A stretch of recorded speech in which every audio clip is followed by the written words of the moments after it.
Assalamualaikum warahmatullahi wabarakatuh. Perkenalkan, nama saya Rahmi dari kelas 12 TKJ 3. Di video kali ini saya akan menjelaskan tentang pengertian gateway dan konsep internet gateway. Jadi gateway itu berasal dari gabungan kata bahasa Inggris yaitu gate yang berarti gerbang atau pagar pembatas dan way yang berarti sebuah jalan. Nah, jika digabungkan maka gateway bisa diartikan sebagai gerbang pembuka jalan. Lalu bila dikaitkan dengan jaringan komputer maka artinya menjadi sebuah perangkat yang digunakan untuk membangun atau menghubungkan jaringan komputer satu dengan lainnya yang menggunakan sistem protokol informasi yang berbeda. Nah, dengan alat ini kita bisa menghubungkan beberapa jaringan komputer sekaligus sehingga jangkauannya menjadi semakin luas. Nah, kemudian apa fungsi gateway? Jadi fungsi gateway adalah sebagai media yang menghubungkan satu jaringan komputer ke jaringan lainnya yang memiliki sistem protokol yang berbeda. Jadi dengan begitu informasi yang disebarkan jadi lebih cepat tersebar dan dalam jangkauan yang lebih luas, dikarenakan penggunanya sebagai perangkat penghubung jaringan komputer. Dan gateway juga sering disamakan dengan router. Nah, sedangkan jika dirinci secara mendalam maka fungsi gateway sebagai berikut. Yang pertama, sebagai alat untuk mempermudah akses informasi pengguna jaringan komputer.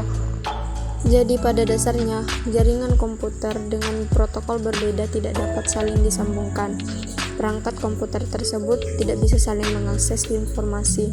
Namun dengan adanya gateway yang telah terhubung pada beberapa jaringan komputer, maka secara otomatis akses informasi pun dapat berjalan dengan lebih lancar. Kemudian fungsi yang kedua adalah protokol converting. Jadi gateway bisa digunakan sebagai penghubung beberapa jaringan komputer yang memiliki sistem protokol berbeda. Nah, untuk bisa menghubungkan jaringan komputer tersebut, maka gateway harus mengonversi setiap protokol yang ada sehingga beberapa jaringan tersebut bisa saling dihubungkan. Kemudian yang ketiga yaitu hardware sharing. Jadi contoh penerapannya pada penggunaan printer. Jadi di mana sebuah printer dapat digunakan oleh banyak jaringan komputer, misalnya yang ada di kantor-kantor. Jadi hal ini itu tentunya sangat memudahkan saat akan mencetak dokumen, sehingga tidak perlu untuk mengantri di satu komputer.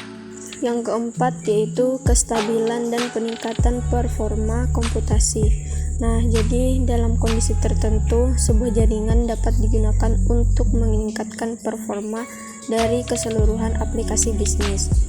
Caranya dengan memberikan tugas komputasi lebih kepada suatu perangkat yang didistribusikan ke komputer yang lain. Kemudian yang kelima yaitu keamanan dan pengaturan data. Jadi dalam dunia bisnis, perangkat gateway memungkinkan seseorang untuk mengorganisir data-data yang paling penting. Kemudian keuntungan dan kerugian menggunakan gateway pada jaringan komputer.